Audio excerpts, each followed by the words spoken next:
Alright, so I'm going to be testing more on the Sig 308 Spear. This is the 16-inch version.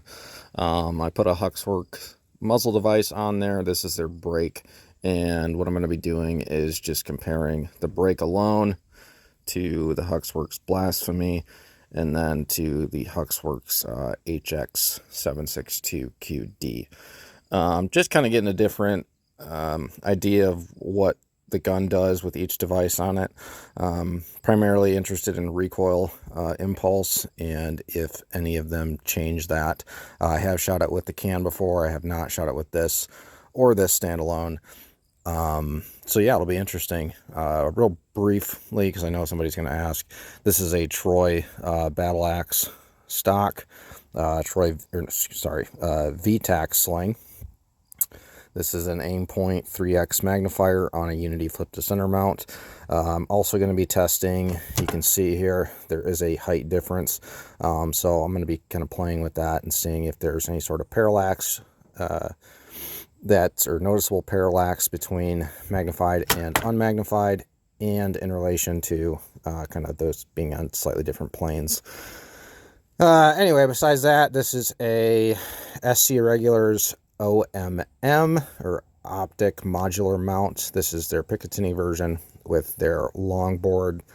This is a Hollow Sun LE, I think it's a 221 or 321, I don't remember, but green laser, visible, and infrared. I like this just because your actual emitters are in line with your bore, so there's a little bit less to think about when you're making some shots, basically. Aimpoint Pro, because it looks cool and they're good optic. This is a Magpul angled, or what is this called? AFG, angled foregrip, maybe, but this is their M-Lock version. The laser is going to a mod light, or mod button light. It's a button that emits that laser.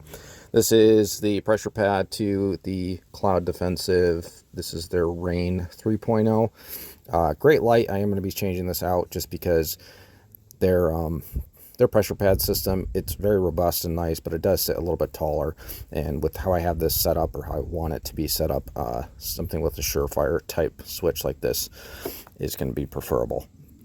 QDs. This is a Magpul RSA, a railed sling attachment, I think.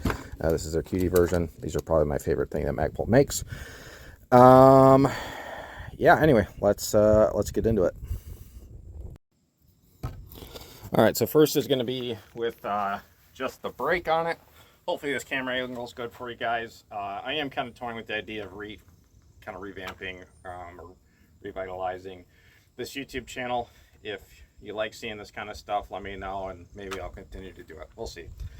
But anyway, this is Sig 308 Spear. This is Winchester M80 ball. So we'll see what it does in terms of controlling the gun.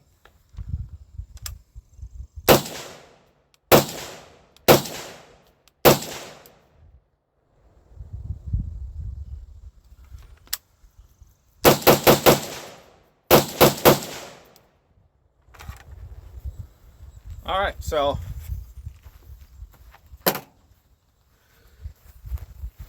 it's very blasty. That's to be expected. It is a muzzle brake, but yeah, pretty controllable.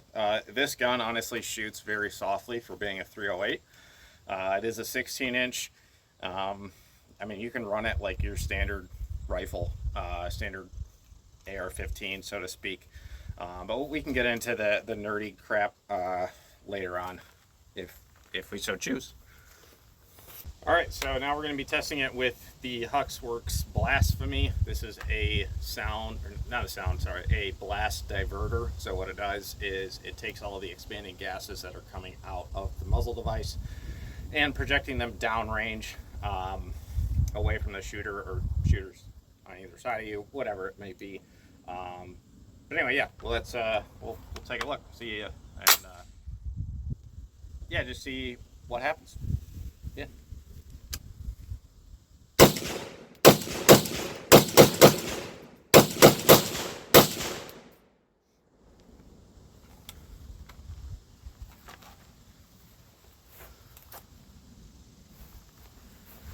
All right, I'm waiting a couple seconds between shots, hopefully, so the mic can reacclimate. But uh, yeah, it kind of does what it's designed to do.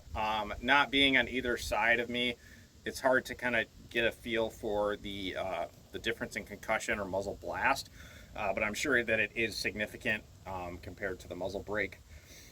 It did kind of prove my hypothesis, which was, when you're forcing those gases out the front or restricting them to then force them out, it is driving the recoil more back into your shoulder. So the recoil is slightly sharper with this.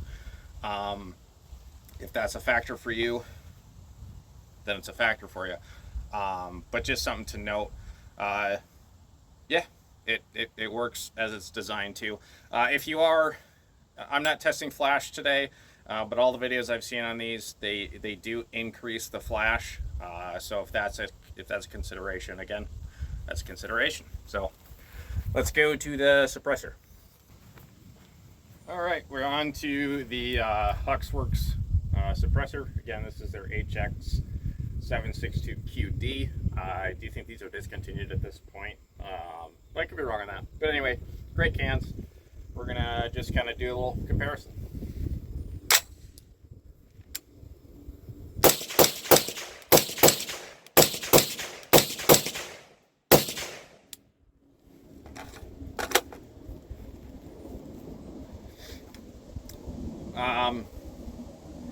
Nothing really of note, honestly. Like I said, they're good suppressors. They vent all of your gases, or most of them, all of them, I don't know, out the front, and so that saves you from getting gassed out like on a traditional AR-15 with a traditional baffle stack design. One thing I didn't note beforehand is the Blasphemy and this. I was using S&B, which is like, I think it's their like M80 loading. I didn't have enough Winchester to kind of make a universal test. So if you are into all the variables like I kind of am, that's something to note. It was a little bit more, or a little punchier than the brake, just like the Blasphemy. Not as much as the Blasphemy, I don't believe. But yeah. So anyway, that's kind of what I came out here to do. I'll probably just take some more shots with this thing. Huge fan of the MCX platform in general. I'm kind of newer to the full-size Spear, so we're just kind of getting some data points and having fun while doing it. So anyway, thanks for watching. If you have any questions about anything I said in this video, or things I didn't say, or whatever, if you have a question about any of this stuff that I showed you, just let me know and I will try to help out as best I can. If you're looking to buy any of this stuff, Barracks 616 in Grand Rapids, Michigan, great guys over there, and you can buy all this stuff through their website.